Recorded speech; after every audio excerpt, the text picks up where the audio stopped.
लो सज्जनों ते मित्रों फैसलाबाद दे विच बड़ा अफसोसनाक वाकया पेश आ गया कि एक ताजर जिहड़ा अच्छा खासा कमाण वाला ताजर अज उन्हें खुदकुशी करके अपनी जिंदगी खत्म कर दी। जनाब तुसीं वेख्या कि फैसलाबाद दे विच आए रोज़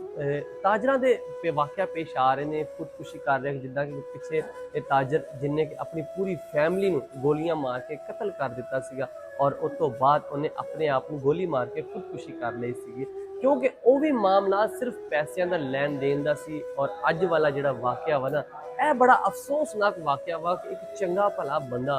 जिहड़ा मतलब किसी के नाल अटैच सी, कारोबार कर रहा सी, कोई सैलरी भी लैनी सी उहदे कोलों, और सैलरी जिहड़ी सी अरसा दराज तो ना कोई इन्हां दे जिहड़े मतलब जिहड़े सीनियर सी उन्हां कोल सैलरी लैनी सी, लेकिन वो सैलरी ना देने की वजह तो दिल बर्दाश्ता हो के, क्योंकि छोटे छोटे बच्चे घर घर के अखराजात अपने अखराजात हालात इस तरह के होए पे ने कि हर बंदा अपना इन्नी मुश्किल जिंदगी गुजार रहा है ना, बस तुहानू पता महंगाई के हवाले नाल। और अज उन्हें दिल बर्दाश्ता हो के मतलब कि जो एक दो कल का गायब सीगा और सारे परेशान सी, ताजर मिल नहीं रहा। और अज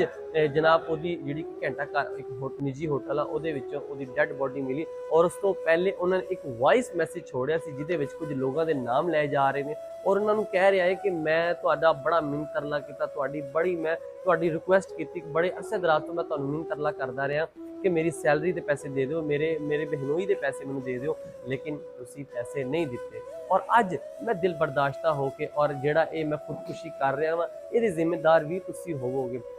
यार। कि किहो जिहा वो टाइम होगा जो वॉइस मैसेज कर रहा होगा और उस जिस बंदे ने वॉइस मैसेज किया उन्हें उहदे बारे की किया होगा। बड़ा अफसोसनाक वाकया पेश आया और इहो जे यार दिल बर्दाश्ता नहीं होना चाहिए। कुछ भी हो जाए, लैन देन होती रहती है, लेकिन जेड़ा बेचारा जेड़ा मुलाजम बंदा होंदा ना, उहदे नाल कदी ऐसा ना करो, क्योंकि उन्हें अपने घर छोटे छोटे बच्चों को देनी होंगी रोटी, उन्हें अपने घर के अखराजात पूरे करने होंगे, लेकिन हालात कुछ इस तरह के हो जाते हैं कि मजबूरन इंसान खुदकुशी पे आ जाता।